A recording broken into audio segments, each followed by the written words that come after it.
Bonjour à toutes et à tous, c'est Jérémy et bienvenue pour cette nouvelle vidéo. On va voir comment mettre un diaporama sur son blog. Donc un diaporama, ça va permettre de dynamiser votre site ou votre blog de façon à le rendre moins statique. Donc par exemple là j'ai une image, puis après j'ai une autre image. Et pour les sites qui sont statiques, on a un meilleur visuel parce que c'est plus dynamique. Du coup on va installer une extension sur WordPress. On va aller sur le tableau de bord. On va aller dans extension, installer. Je vais montrer l'extension. Donc c'est Slide Show CK. Parce qu'il y a d'autres extensions comme Diaporama sans S et avec un S. Mais je trouve que cette extension elle est vraiment facile à utiliser. Donc voilà. Donc une fois que c'est installé, vous allez tout en bas dans Slide Show CK. Et il vous propose de créer un nouveau slide. Donc moi j'en ai déjà créé un. Et je vais le modifier. Donc il suffit de cliquer dessus. Et en fait on a 4 images. Donc c'est les images qu'on a vues là précédemment. Qui vont défiler. Donc c'est très simple. Pour ajouter un slide, il faut cliquer sur ajouter un slide. Et à ce moment là il vous propose de choisir l'image en question. Donc vous allez le télécharger l'image sur votre bureau, sur votre interface WordPress.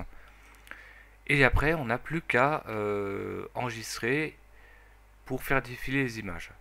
Mais ce qui est bien, c'est qu'on peut mettre des styles, des effets, des options. Donc pour cela, le style, c'est par exemple si vous voulez avoir une hauteur de tant de pourcents, si vous voulez avoir une icône qui permet de savoir si toutes les images sont en train de défiler, la pagination, etc., les miniatures. Donc ça, c'est à vous de faire des petits réglages.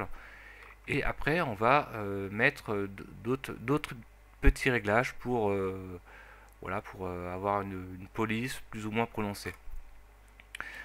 Alors c'est au niveau des effets que c'est important. Donc par défaut, j'ai utilisé Simple Fade.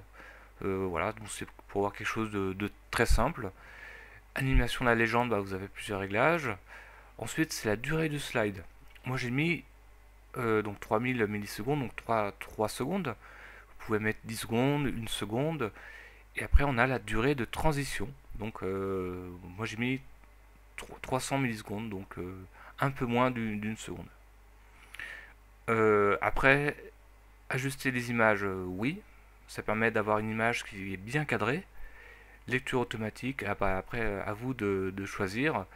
La pose en survol. Voilà, donc il y a plein de réglages. Et ensuite, une fois que c'est fait, vous n'avez plus qu'à enregistrer.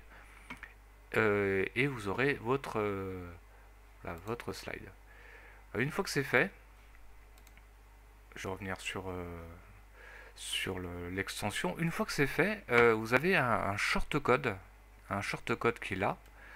Donc vous avez plus qu'à le copier-coller. Donc par exemple, je vais le copier et je vais aller dans ma page principale.